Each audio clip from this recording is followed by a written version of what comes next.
commencer le webinaire qui sera enregistré et donc il sera possible de le visualiser par la suite si vous avez des personnes que vous connaissez ou des gens qui auraient été intéressés pour participer et ne l'avaient pas pu.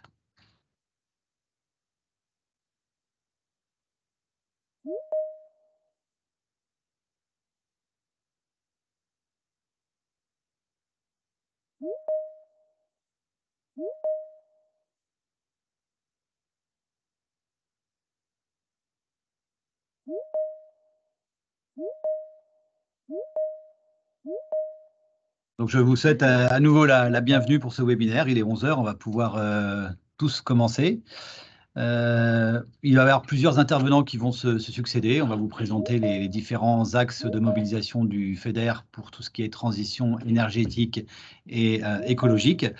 Pour peut-être laisser le temps à d'autres personnes de rejoindre le webinaire, nous allons commencer par une petite vidéo de présentation de la mobilisation des fonds européens sur la période 21-27 pour l'utilisation des 485 millions d'euros pour accompagner tous les projets en Bourgogne-Franche-Comté. Et après, nous commencerons le webinaire en tant que tel. Tous les 7 ans, l'Union européenne adapte sa stratégie pour répondre aux enjeux des territoires et des populations afin de contribuer à une vie meilleure pour les citoyens européens. Pour la période 2021-2027, les 27 États membres disposeront de plus de 1 000 milliards d'euros de fonds européens pour une Europe plus intelligente grâce à l'innovation, la numérisation, la transformation économique des PME. Une Europe plus verte et à zéro émission de carbone. Une Europe plus connectée, dotée de réseaux stratégiques de transport et de communication numérique. Une Europe plus sociale, qui soutiendra les emplois de qualité, l'éducation, les compétences, l'inclusion sociale et l'égalité d'accès aux soins. Une Europe plus près des citoyens pour un développement rural et urbain durable.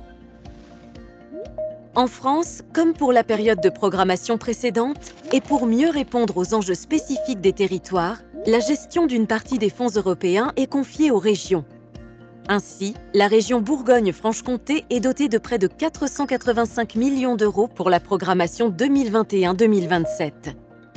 Plus de 140 millions d'euros pour une économie régionale innovante et compétitive en soutenant les projets de recherche, les projets innovants des entreprises, leurs investissements pour se développer et conquérir de nouveaux marchés.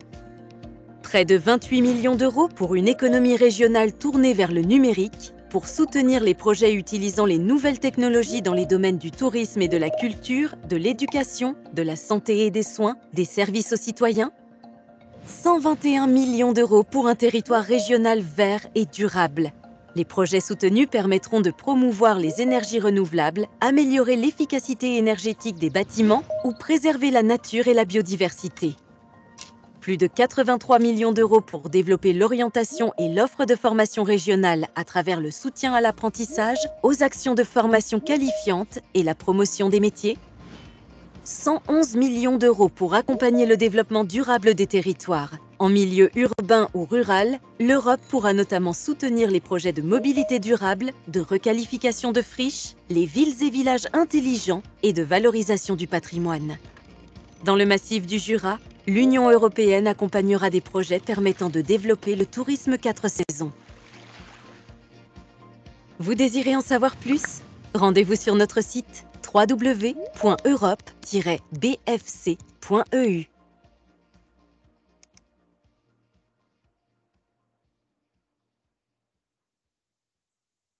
Voilà, qui peut vous donner des idées de projets. Donc, je me présente, je m'appelle Franck Rousselet, je suis coordonnateur pour ce qui est transition énergétique et écologique sur le site Dijon, donc au service FEDER et Massif du Jura. Le programme ce matin, c'est de pouvoir, vous allez avoir plusieurs intervenants qui vont se succéder, donc on est tous dans la même thématique. On va pouvoir se succéder pour vous présenter les différents documents de mise en œuvre qui viennent d'être validés au comité de suivi des fonds européens et qui permettront donc la mobilisation du FEDER sur 3 thématiques, donc énergie, efficacité énergétique et biodiversité. Vous avez devant vous le programme des webinaires, donc qui a commencé lundi. Il y a eu Massif du Jura, le numérique, les PME. Là, nous sommes donc sur la thématique énergie-environnement. Et notez bien également des webinaires spécifiques qui auront lieu le 17 octobre, qui vous seront proposés. Donc efficacité énergétique, énergie renouvelable et biodiversité. Parce que là, on a 45 minutes pour balayer les 3 thématiques et 6 documents de mise en œuvre. Donc on pourra plus rentrer dans le détail de chaque thématique le 17 octobre. À noter, très important également, vendredi 7 octobre, un webinaire transversal l'après-midi qui vous permettra de mieux être préparé pour un meilleur montage de dossiers de demande de subvention. Alors, concernant la priorité 3, 3 axes d'intervention ont été retenus, qui représentent une enveloppe globale de quelques 121 millions d'euros, 63 millions fléchés pour le soutien au projet d'efficacité énergétique, à peu près 34 millions pour le logement social, qui fait l'objet d'une fiche action, 29 millions pour un appel à projet de bâtiment démonstrateur, que ce soit en public ou privé, ça va vous être exposé également. 34 millions pour le déploiement des ENR, 24 millions pour la production à travers un appel à projet chaufferie-bois et une fiche action pour les projets d'unités de méthanisation. 1,5 million pour tout ce qui est animation territoriale et observation régionale de la politique climat, air, énergie Bourgogne-Franche-Comté. Et 9 millions pour des projets de vecteurs énergétiques en production et stockage d'hydrogène, une fiche action qui est encore en cours de rédaction et dont on ne parlera pas aujourd'hui.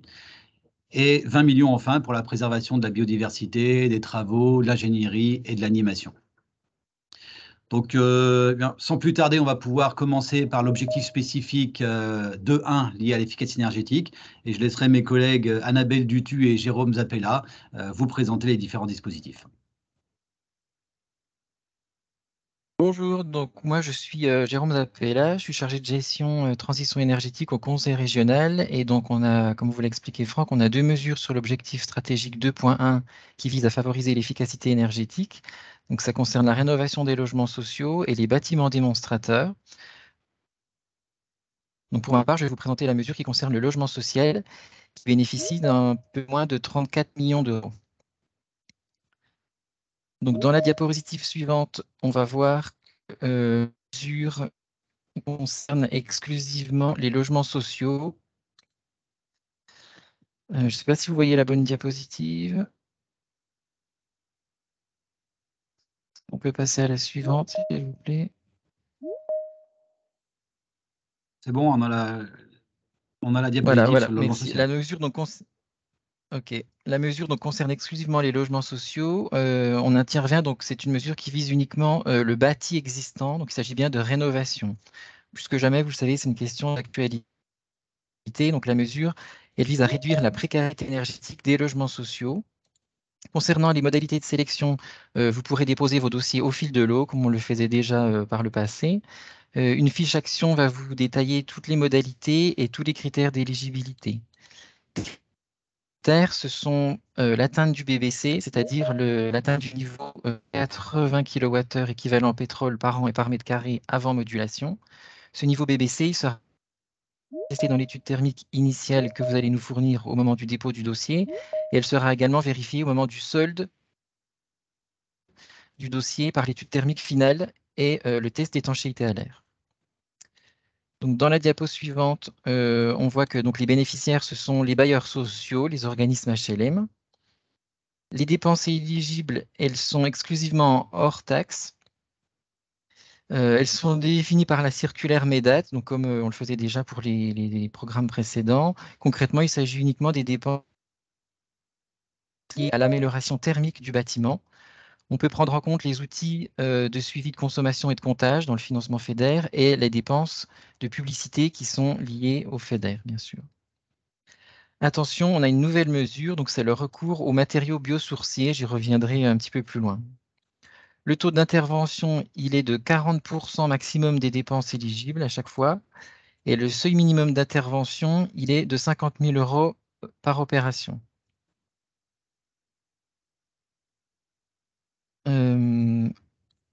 Au niveau de l'intervention FEDER, comme vous voyez, donc on a un premier niveau qui est de 4 000 € par logement pour un gain jusqu'à 200 kWh. Ensuite, on a un deuxième niveau à 5 000 € par logement pour un gain au-delà de 200 kWh. Et enfin, pour les logements qui bénéficient d'un niveau performant, c'est-à-dire qui a au minimum 500 kWh, là, on peut aller jusqu'à 6 000 € d'aide par logement. À chaque fois, ces trois niveaux d'aide, ils sont limités à 40% de la dépense éligible. Le biosourcé, donc je vous l'avais un petit peu parlé. Donc on ouvre, c'est une nouveauté pour sur ce programme. Vous voyez que donc en plus de l'aide possible, on a une aide au niveau du biosourcé, donc qui concerne les menuiseries extérieures en bois, qui combine bois alu. On peut aller jusqu'à 2 000 € par logement, dans la limite de 100 000 € par bâtiment, et toujours de 40% des dépenses éligibles. Et on a la même chose pour l'isolation du plancher haut et bas et des murs. Donc là, pareil, 2 000 € par logement. En termes de calendrier, donc le dépôt du dossier doit se faire avant l'achèvement des travaux pour le logement social. Les dépenses, elles doivent être engagées à partir du 1er janvier 2021, puisqu'on est sur le programme 21-27. Et l'acquittement des factures, donc elle doit avoir lieu avant le 31 décembre 2028. Ça, c'est valable pour tous les projets qu'on va vous présenter aujourd'hui, la date du 31 décembre 2028. Voilà, pour la fin du projet. Concernant les points de vigilance, il faut obligatoirement une intervention sur l'isolation des parois extérieures, c'est-à-dire l'enveloppe pour les projets. Les projets qui ont uniquement le système ou menuiserie en rénovation seront exclus. Voilà, je vous remercie de m'avoir écouté. Je passe la parole à ma collègue Annabelle Dutu qui vous présente les mesures qui concernent les bâtiments démonstrateurs. Bonjour à toutes et à tous. Donc, on va passer à présent à la mesure consacrée au déploiement des bâtiments démonstrateurs, que ce soit en construction ou en rénovation, avec une enveloppe dédiée de 30 millions d'euros pour 7 ans. Donc, deux conditions à retenir pour cet appel à projet. La première condition est que tous les projets devront avoir recours à des matériaux biosourcés et éventuellement à des matériaux de réemploi. Pour la seconde disposition, les projets devront atteindre un niveau de performance énergétique minimum, à savoir, pour la construction, c'est le niveau BEPOS, tout en étant conforme à la RT 2012 pour ce premier appel à projet. Et en plus de cette exigence, les projets de construction comporteront à minima une production d'énergie renouvelable, par exemple bois énergie, PAC RO, etc. En rénovation, le niveau de performance énergétique minimum requis est le BBC Rénovation. Il y aura des bonus attribués si atteinte du niveau énergétique de type performance ou bâtiment labellisé Enerfit et également si recours à des ENR, les matériaux de réemploi, etc. Donc les dossiers seront sélectionnés via des appels à projets. Concernant la slide suivante, on s'intéresse aux porteurs éligibles à ce dispositif. Ce sont donc toutes les personnes morales de droit public ou privé, comme les collectivités ou les entreprises. Les dépenses retenues dans l'assiette du FEDER sont les études de conception, les frais de maîtrise d'œuvre, les travaux et les outils de suivi et d'instrumentation. À retenir que le FEDER n'intervient que sur le surcoût, c'est-à-dire les travaux supplémentaires prévus pour que le bâtiment soit démonstrateur. Donc, le taux d'intervention maximum de FEDER est de 60% sur ce surcoût. Les projets devront respecter le taux maximum d'aide publique à ne pas dépasser. Donc, c'est en fonction de la finalité du projet, qu'il soit économique ou non. On a des différences de taux maximum d'aide publique. Et enfin, le FEDER ne pourra pas être mobilisé en dessous de 50 000 € de subvention et pas au-delà d'1 500 000 €. Pour la slide suivante, pour ce premier appel à projet, le dépôt des dossiers sera ouvert dès le 15 octobre jusqu'au 31 mai 2023. Il y aura 3 phases de sélection prévues afin que les premiers dossiers déposés dès octobre soient examinés sans attendre les derniers du mois de mai. Pour terminer, 2 points d'intention. Pour le dépôt d'une demande de subvention au titre de ce dispositif, l'opération ne doit pas pas être achevés physiquement. Et enfin, pour les projets relevant d'une activité économique, notamment les dossiers qui génèrent des recettes, la demande de subvention doit impérativement être déposée avant tout engagement, comme la signature de devis, des actes d'engagement ou le début des travaux. Voilà, je laisse la parole à mes collègues Franck et Stéphane pour les énergies renouvelables. Merci Jérôme, merci Annabelle. Donc on passe à l'objectif spécifique 2.2 lié aux énergies renouvelables avec Stéphane Petit, mon collègue. On va vous présenter les 3 dispositifs qui sont ouverts. Le numéro 3 sur la slide, les équipements de conversion de vecteurs énergétiques, donc liés à l'hydrogène. On n'en parle pas, c'est en préparation. On aura l'occasion d'y revenir peut-être en début d'année 2023.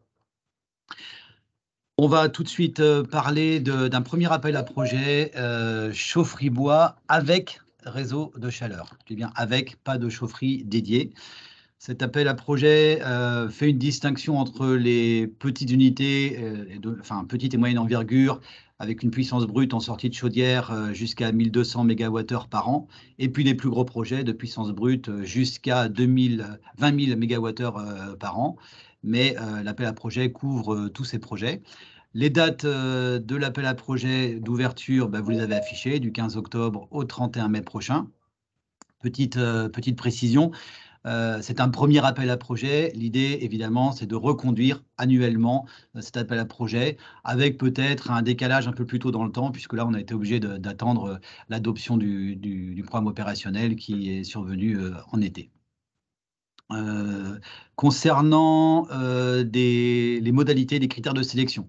Alors, il y a des précisions apportées dans le cahier des charges. Le cahier des charges de l'appel à projet, tous les documents de mise en œuvre dont on vous parle seront mis en ligne sur le site Europe en BFC à compter du 14 octobre. Donc, vous pourrez aller librement les consulter, les télécharger. Ces cahiers des charges précise notamment les ressources en termes de biomasse, donc soit plaquettes forestières et assimilées, connexes ou produits bruts de l'industrie de transformation du bois, des granulés possibles, mais uniquement lorsqu'ils alimentent une chaudière en appoint ou en appoint secours. Ce qui est éligible, ce sont les chaudières bois-bûche ou granulés uniquement, sauf comme je viens de le dire, quand ça vient en appoint d'une chaudière principale à plaquettes forestières. Les critères de sélection, ils sont affichés. Vous voyez par exemple qu'il y a le contenu CO2 du kilowattheure en entrée chaudière. Sachez que dans le cahier des charges que vous pourrez télécharger, il y a également en annexe le contenu CO2 des combustibles qui vous permet d'arriver à ce calcul. On arrive sur une notation sur 40 points. Chaque critère, il y en a 4 valant pour 25%. Très important, la note détermine l'intensité de l'aide publique hors autofinancement éventuel. Donc, un projet qui obtiendrait 40 points sur 40 peut prétendre à une aide maximale, 80% d'aide publique, soit FEDER et un autre cofinancement, FEDER Région, FEDER ADEME au titre du fonds chaleur selon l'envergure du projet et incluant d'éventuels autres cofinanceurs. Une note moindre, ça donne lieu à une proratisation qui est expliquée dans le cahier des charges. Pour faire court, si votre projet obtient 35 points sur 40, eh bien on fait une règle de 3 et donc vous avez droit à un taux d'aide maximal de 70%. On peut passer à la slide suivante pour parler des bénéficiaires. Donc bénéficiaires, les collectivités. Un appel à projet ouvert également aux entreprises, mais attention aux entreprises de taille PME maximale. Cet appel à projet n'est pas ouvert aux grandes entreprises. Assiette éligible des dépenses hors taxes. Alors ça recouvre, le cahier des charges l'explicite bien, je ne vais pas faire la liste complète.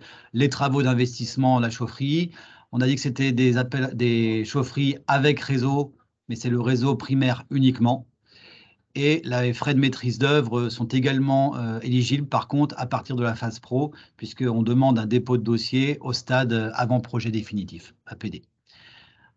Très important, il est également nécessaire de fournir une étude de faisabilité et donc arriver au stade APD. Les dépenses éligibles, comme pour le précédent appel à projet dont a parlé Annabelle, le FEDER intervient bien sur un surcoût d'investissement par rapport, alors attention, c'est une nouvelle terminologie, à un scénario contrefactuel. Ceux qui étaient habitués au jargon avant, c'était l'investissement de référence.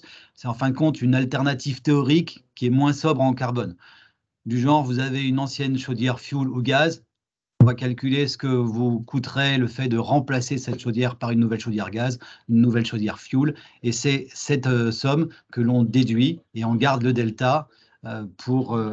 excusez-moi, j'ai le téléphone qui sonne, je le raccroche, pour calculer donc ce surcoût lié à la prise en compte de l'environnement.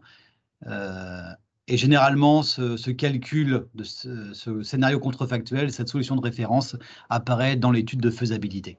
Et elle vient bien donc en déduction dans le plan de financement. Aucun projet soumis au FEDER ne peut solliciter l'Europe pour moins de 50 000 € par dossier. Et il y a un plafond par opération d'1 million d'euros de FEDER avec un taux maximal de FEDER de 50%. Si l'aide publique va au-delà, mais ça pourra être complété par un cofinancement en région ou ADEME par exemple. Précision sur le calendrier de l'appel à projet. Donc, il est ouvert 7 mois et demi avec 3 phases successives de sélection, comme l'a dit Annabelle, pour permettre aux porteurs qui auront pu le déposer plus tôt de ne pas devoir attendre la fin de l'appel à projet le mois de juin pour connaître le montant sanctuarisé de FEDER, sachant que ce montant qui a été sollicité, qui est sanctuarisé, qui aura été défini par le comité de sélection, sera un montant plafond qui pourra être attribué à votre projet. 3 points de vigilance, on parle d'incitativité temporelle. Alors, dans tous les cas, une demande d'aide européenne doit être déposée avant la fin physique d'une opération. Et les projets qui revêtent une dimension économique, par exemple qui impliquent une vente de chaleur, ou un projet qui participe à chauffer des espaces qui seront loués, et donc qui donneront lieu à une activité économique. Un exemple, ça peut être par exemple un accueil périscolaire, qui donne lieu à une facturation. Eh bien, pour ce type de projet, il est impératif de déposer la demande avant tout engagement du projet. Engagement juridique, ça peut être par la signature d'un acte d'engagement, d'un devis, financier, on ne va pas verser d'art, ou physique, ça pourrait être le premier coup de pelle. Petite particularité, il y a peut-être des projets, certains porteurs qui nous écoutent, vous avez déjà transmis une lettre d'intention à la région qui est autorité de gestion du FEDER. Bien dans ce cas-là, la réception de votre lettre d'intention marque le départ pour pouvoir engager votre projet. Autre point de vigilance, la commande publique. On vous demande un dépôt au stade APD de votre projet. La mobilisation du FEDER, l'engagement contractuel du FEDER par conventionnement ne pourra se faire qu'une fois que votre dossier sera complet. Et pour ce faire, on vous demandera toutes les pièces pour les porteurs publics et éventuellement les porteurs qui sont soumis aux obligations en termes de commande publique. On vous demandera de nous fournir toutes les pièces inhérentes à la mise en concurrence. Nous, de notre côté, à l'instruction, on doit vérifier la régularité de cette procédure. Et c'est uniquement sur la base des montants effectivement contractés, sur la base, par exemple, des actes d'engagement, que le FEDER sera engagé. Et dernier point de vigilance, la communication.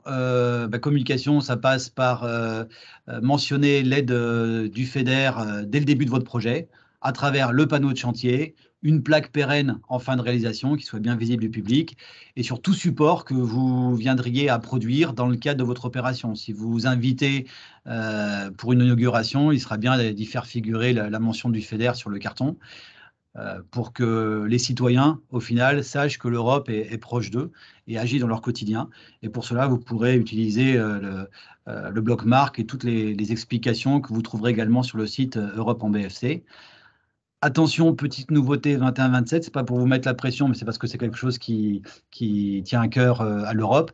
Les manquements en termes de communication, si par exemple un porteur refusait de mettre une plaque pérenne, eh bien, ça peut donner lieu à des pénalités allant jusqu'à 3% du FEDER conventionné. Voici pour l'appel à projet chaufferie-bois avec réseau. Passons maintenant à une fiche action. Donc fiche action, ça sous-entend un dépôt au fil de l'eau pour le déploiement des unités de méthanisation. Quelques critères à l'écran que vous voyez en matière d'intrants notamment. Alors, pas de culture principale, des cultures intermédiaires autorisées dans la limite de 30% du tonnage, mais encore, il faut que ce soit assuré par le porteur de projet ou les actionnaires. Une étude de faisabilité indispensable, étude de faisabilité pour laquelle vous pouvez solliciter une aide de l'ADEME pour sa réalisation. Il est également indispensable d'avoir sollicité auparavant soit l'aide de la région, soit l'aide de l'ADEME, selon la dimension de votre projet. Et donc, on comprendra bien que notre fiche action pour l'intervention du FEDER est adossée à la politique de la région en termes de déploiement des unités de production de biogaz. Et puis, il y a également une précision par rapport à la valorisation de la chaleur si nous sommes sur des projets en cogénération. Parlons maintenant, si vous voulez, des bénéficiaires. Les bénéficiaires, bien pareil, c'est ouvert aux collectivités.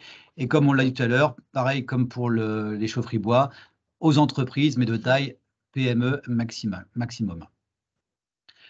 Petite précision, si une opération d'unité de production de biogaz est portée par des porteurs du secteur agricole, alors le FEDER ne pourra les financer que si ces porteurs se sont regroupés en sociétés commerciales, type SARL, SAS. Les projets portés par exemple par un GAEC, ce seront des projets qui ne seront pas finançables au titre du FEDER, mais au titre du FEADER. Les dépenses éligibles se calculent en hors taxe. Elles portent également sur le surcoût. Alors pour ce scénario contrefactuel, anciennement solution de référence, c'est un calcul qui se fait forfaitairement, qui est expliqué dans le cahier des charges par rapport à la production au kilowatt électrique pour la cogénération ou au normomètre cube par heure pour ce qui est de l'injection. Un seuil d'intervention plus haut, mais parce que ce sont des projets qui généralement coûtent beaucoup plus cher, 100 000 € de FEDER minimum par dossier, avec un taux maximal de 50% de FEDER qui peut être mobilisé sur l'assiette éligible, donc le surcoût. Très important, on va pouvoir passer, s'il te plaît, Stéphane, à la slide suivante. Donc, dépôt au fil de l'eau, un dépôt dématérialisé uniquement sur le portail Synergie. Vous en trouverez le lien sur le site Europe en BFC. Vous y trouverez également un tuto pour savoir comment déposer votre dossier, les pièces à fournir. Ensuite, des points de vigilance, on revient sur cette incitativité temporelle.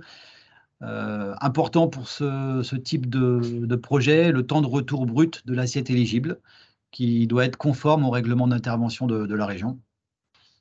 Et puis la communication, on en a parlé, ça ne change pas. Et je vous propose de laisser maintenant la parole à mon collègue Stéphane Petite qui va vous parler d'une fiche action liée à l'animation territoriale. Merci à tous. Bonjour à tous, donc Stéphane Petite, chargé de gestion sur le FEDER. Je vais vous parler de la partie animation de cette OS 2.2. Donc il s'agit d'une mesure qui se détaille en 2 points. Le premier, c'est le soutien à l'animation territoriale, au pilotage et au suivi des travaux. Donc c'est aider les collectivités à développer les opportunités de mise en place et d'utilisation d'ENR. Et le deuxième point, c'est l'observation régionale énergie-climat-air en Bourgogne-Franche-Comté, notamment pour le bois et la méthanisation. Donc c'est aussi du temps humain qui valorise la collecte, le traitement et la diffusion de l'information liée à la production et à la consommation de l'énergie, mais aussi à l'émission de gaz à effet de serre. Les dossiers seront sélectionnés au fil de l'eau puisqu'il s'agit ici d'une fiche action. Voici les critères d'éligibilité. Donc, ce qui est attendu, c'est une aide à la décision pour le recours aux ENR et aussi au montage des dossiers de subvention. On attend un effet levier sur les investissements éligibles au FEDER, donc notamment pour les chaufferies bois et la méthanisation. Et on attend une portée départementale ou à l'échelle d'un parc, par exemple. Les bénéficiaires pour cette fiche action sont toute personne morale de droit privé, de droit public, pardon, hors commune, EPCI et syndicats d'énergie. Et donc les personnes morales de droit privé, ce seront les associations dédiées. Alors, les dépenses éligibles, c'est le salaire chargé des postes avec un plafond de 100 000 € par ETP par an et s'ajoutera un poste de coût indirect qui correspond à 40 des frais de personnel éligibles. Le FEDER intervient pour un taux maximum de 50 avec un seuil d'aide à 30 000 € par dossier. Il y aura possibilité de déposer des dossiers pluriannuels pour atteindre ce seuil. Le calendrier, donc comme je vous le disais dans la première slide, ce sera une sélection au fil de l'eau donc pendant toute la programmation.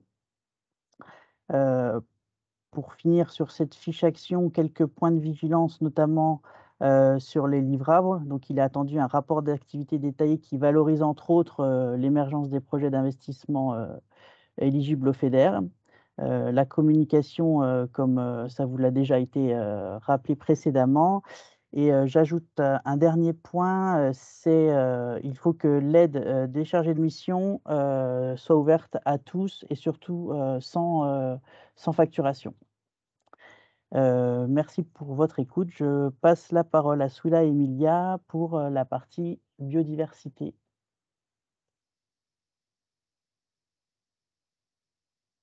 Bonjour à tous, Souila Mohamed Saad, donc chargée de gestion au sein de la thématique transition énergétique et écologique.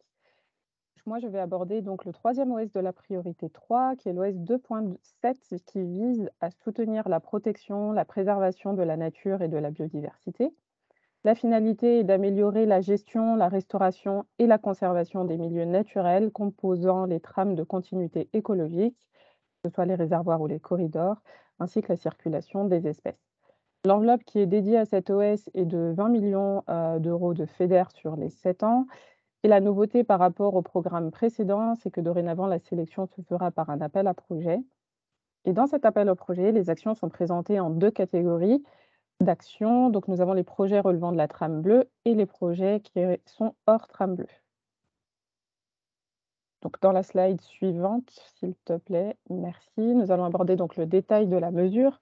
Je vais d'abord vous présenter les projets éligibles relevant de la trame bleue qui sont divisés donc en 2 types d'actions. La première action porte sur les postes d'encadrement technique des travaux de rivière. Il s'agit donc de soutenir les postes d'encadrement technique consacrés à la maîtrise d'ouvrage, à la maîtrise d'œuvre ou l'assistance à maîtrise d'ouvrage pour la réalisation d'actions de restauration écologique des milieux aquatiques à l'échelle des bassins versants. Donc, lorsque la demande de subvention porte sur cette action, il faudra impérativement faire apparaître un engagement ferme sur un programme de travaux comprenant un descriptif technique et financier. Donc, en gros, pour chaque ETP, le porteur de projet devra présenter à minima 3 fiches projets et dans chacune de ces fiches projets, il faudra faire apparaître une réalisation qui s'inscrit dans les catégories qui sont listées dans l'appel à projet, comme par exemple des plantations, des mises en défense de cours d'eau ou des effacements d'obstacles. Ensuite, en ce qui concerne l'action 2, il s'agit de soutenir les travaux de restauration écologique des rivières, comme l'arasement ou le dérasement d'ouvrages, ou encore les acquisitions qui sont nécessaires au projet des travaux ci-dessus. Pour information, ces 2 actions ne comprennent pas les zones humides. Je laisse la parole à Emilia qui abordera tout ce qui est hors trame bleue. Oui, donc bonjour, Emilia Pachot, chargée de gestion au service FEDER pour la transition énergétique et écologique. Concernant la trame, tous les projets hors trame bleue, c'est-à-dire tout ce qui peut concerner la trame verte, noire, les zones humides, les milieux naturels, etc. Donc ce qui est attendu pour notamment l'action 3, ce sont des projets de type études, plan de gestion, aménagement ou travaux, acquisition foncière pour la préservation d'un milieu.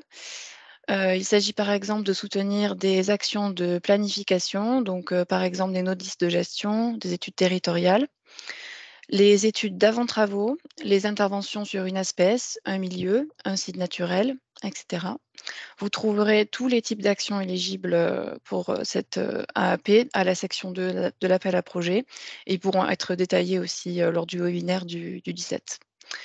Concernant l'action 4, Donc toujours pour les projets hors trame bleue, il est attendu donc des projets portant sur le volet animation, dont notamment de pédagogie, d'éducation à l'environnement, de sensibilisation, valorisation des connaissances et de communication, impliquant obligatoirement des livrables à destination du grand public, donc par exemple des expositions, des revues, publications autres. Il s'agit ici de soutenir des projets tels que des programmes annuels ou pluriannuels d'action, des projets de restauration de milieux naturels et de leurs fonctionnalités, etc. Vous trouverez également ici la liste complète des projets éligibles dans la section 2 de l'appel à projet. Concernant ces deux actions, les projets sont éligibles s'ils sont structurants pour le territoire, s'ils sont annuels ou pluriannuels, et en faveur de la gestion et de la restauration des milieux constitutifs des trames écologiques. Cela veut aussi dire que vos projets devront au moins être compatibles avec le SRADET, donc le schéma régional d'aménagement, de développement durable et d'égalité des territoires, et compatibles avec la stratégie régionale pour la biodiversité. Donc, je laisse la parole à ma collègue Souila qui va vous parler sur la slide suivante, s'il te plaît, des modalités de sélection et critères de sélection pour la trame bleue. Merci. Donc la sélection des projets passera donc uniquement par un appel à projet qui sera ouvert à partir du 15 octobre et disponible sur le site Europe BFC, normalement le 14, la veille. Cette sélection se fera sur la base de critères qui seront énoncés dans l'appel à projet et une note sera attribuée à chaque projet et ce n'est qu'ensuite que pourra débuter la phase instruction-programmation plus classique pour les porteurs qui ont l'habitude.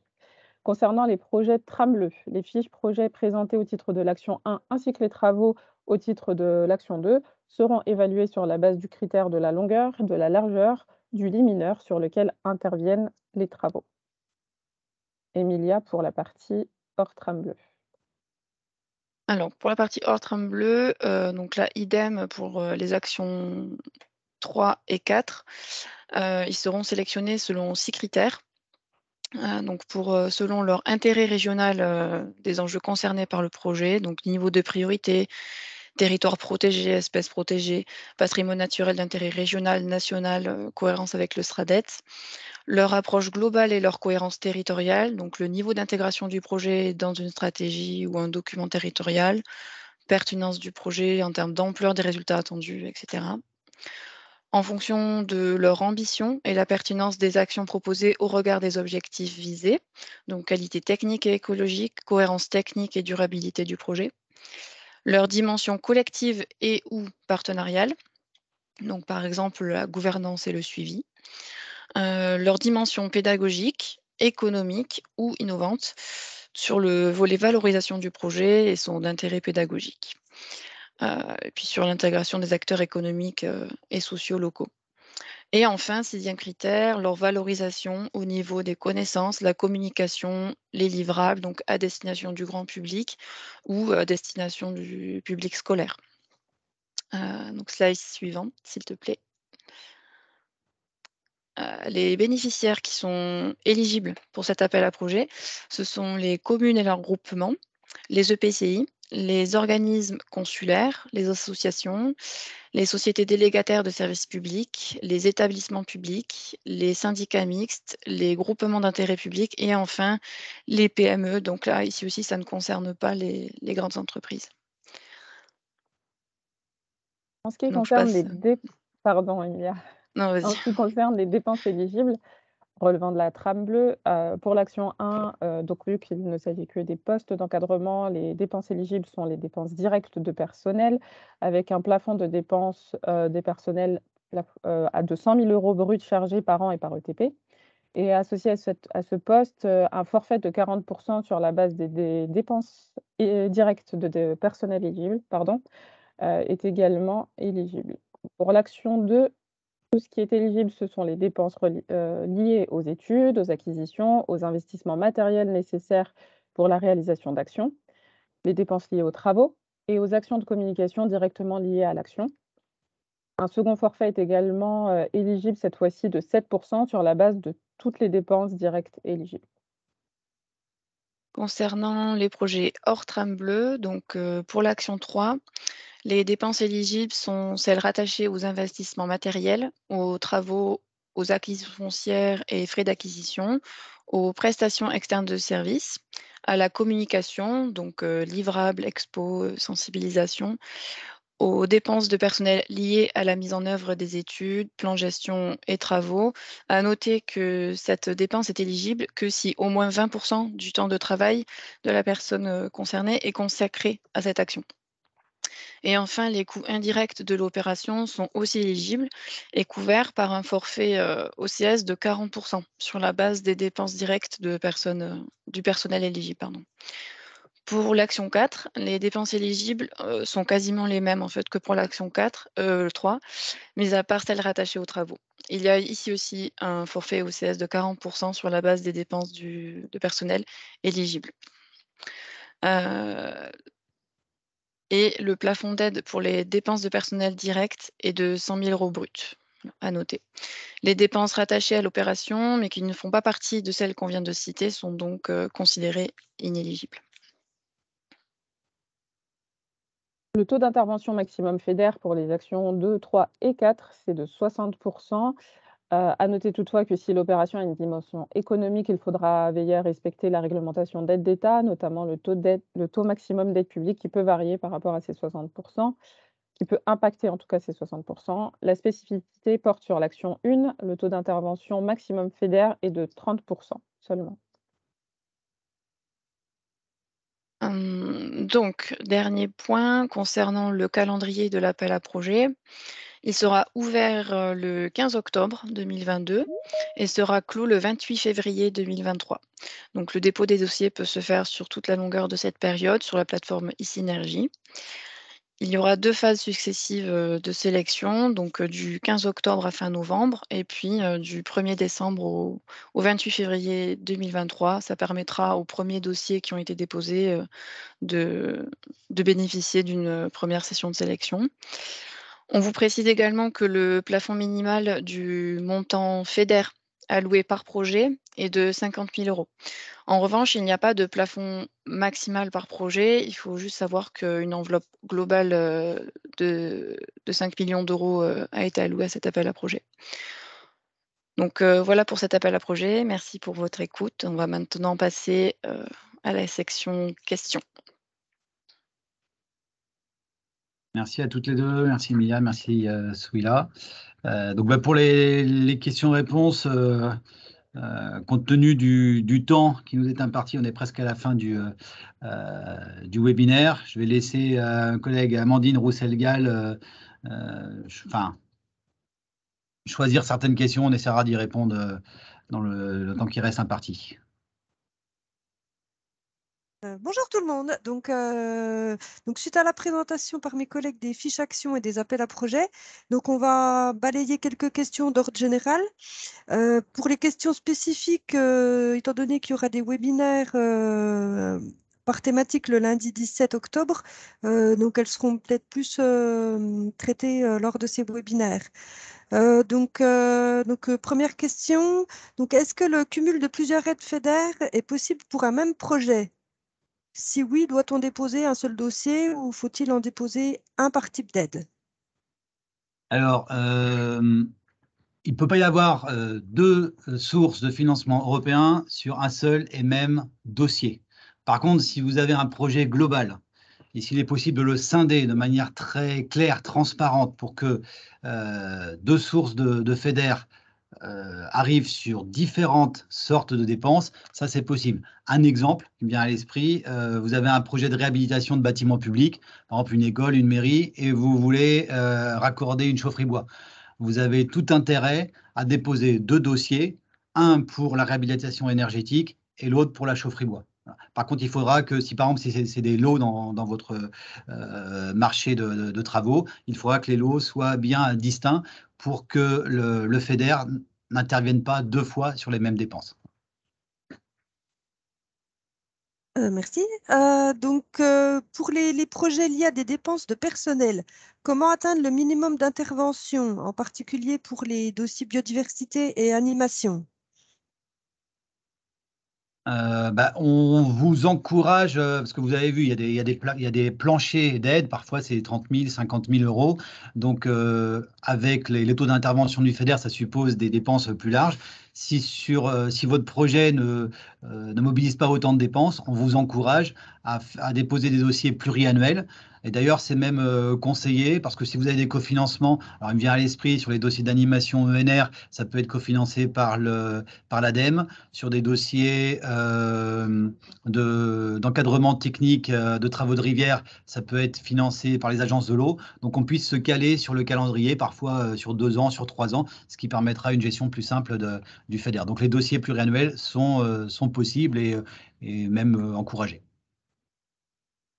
On en a un petit peu parlé au cours des présentations, mais peut-on rappeler quels sont les dossiers concernés par l'incitativité temporelle? Alors, tous les dossiers sont concernés par l'incitativité temporelle. Vous ne pouvez pas déposer une demande de FEDER une fois que votre votre projet est terminé. Donc, c'est à minima avant la fin physique. Et s'il y a une dimension économique de votre projet, je vais rester sur l'exemple de la chaufferie bois, vous vendez de la chaleur, ou votre chaleur va servir à chauffer des locaux qui eux-mêmes donneront lieu à une facturation parce qu'ils vont être loués. Là, vous êtes tenu au respect de l'encadrement communautaire et donc d'avoir déposé votre demande avant tout engagement de votre projet, qu'il soit juridique, financier ou physique. Avant le lancement de la période 21-27, ça pouvait se faire via une lettre d'intention. Là, à partir du 15 octobre, par exemple, pour les appels à projets, vous allez pouvoir déposer et il faudra que ce soit avant que vous ayez engagé votre opération. Concernant les appels à projets, quelle est l'incidence de la note sur l'attribution de l'aide FEDER?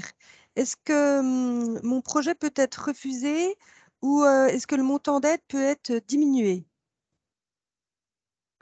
Si c'est un appel à projet, ça implique une hiérarchisation. Qui dit appel à projet dit également enveloppe contrainte. Donc, voilà, il y a potentiellement un risque, si on a un mauvais projet avec une mauvaise note, de ne pas avoir de FEDER. Spécificité pour l'appel à projet chaufferie bois, j'en avais un petit peu parlé, la note conditionne le taux maximal d'aide publique. Si vous avez la totalité des points, 40 sur 40, vous pouvez prétendre à 80% d'aide sur l'assiette éligible. Si vous avez moins, ça sera proratisé sur la base d'une règle de 3. Mon projet évolue en cours de réalisation. Que faut-il faire?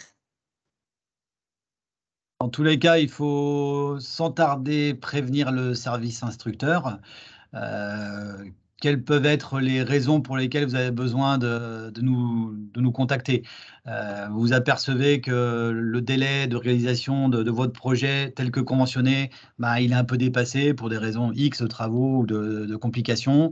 Vous avez besoin un report de date de fin d'acquittement des dépenses. Il faut nous le dire. Une modification de plan de financement également, si par exemple en cours de route un nouveau cofinancement vient apparaître, dites-le nous et au niveau de l'instruction, on va analyser et si besoin, si c'est possible, on pourra faire éventuellement un avenant. Attention toutefois à ne pas dénaturer votre projet. Notamment surtout dans le cas des appels à projets. Si vous deviez faire une réhabilitation d'un bâtiment et qu'en cours de route, vous voulez faire une construction neuve, et là c'est rédhibitoire, ça n'est plus du tout le même projet et donc vous ne pourriez plus prétendre au FEDER. Et pour terminer, une fois que le projet est réalisé, quelle est la procédure pour obtenir le règlement du FEDER?